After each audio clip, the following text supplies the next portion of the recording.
Avec nous en plateau, Leslie Carretero. Bonjour Leslie, Bonjour. d'infomigrants.net. D'abord, comment expliquer qu'un tel campement de migrants ait été dressé place de la République hier soir en plein cœur de Paris donc? Alors oui, pour revenir un petit peu sur l'historique, la semaine dernière, le campement de Saint-Denis, où il y avait à peu près 2000 migrants, a été démantelé. Et lors de ce démantèlement, 500 à 1000 migrants ont été laissés sur le carreau et n'ont pas été pris en charge par les autorités. Et les associations parlent d'une évacuation ratée.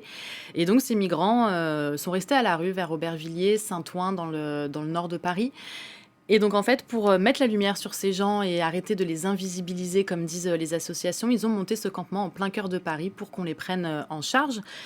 Et comme on a pu le voir, ils ont été chassés violemment de la place de la République et ça a duré toute la soirée jusqu'à ce que ces migrants réatteignent, en fait, le nord de Paris et le département de la Seine-Saint-Denis. C'est là où ils se sont installés hier soir et ils ont en plusieurs petits groupes, ils se sont réinstallés, en fait, là où ils étaient précédemment.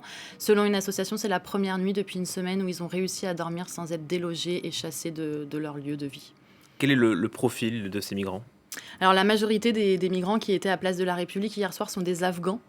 Beaucoup d'entre eux sont des demandeurs d'asile, donc sont en attente du traitement de leur dossier auprès de l'OFPRA, l'Office français de réfugiés Office français de protection des réfugiés et apatrides. En fait, les centres d'hébergement pour demandeurs d'asile sont saturés, donc il n'y a pas de place pour prendre en charge ces personnes. Les associations demandent une augmentation du nombre de places. Et il y avait aussi des personnes réfugiées statutaires, donc qui ont obtenu le statut de réfugié en France et qui là aussi ne trouvent pas d'hébergement en France. Merci pour ces précisions. Merci. Leslie Carretero, on vous retrouve sur le site infomigrants.net.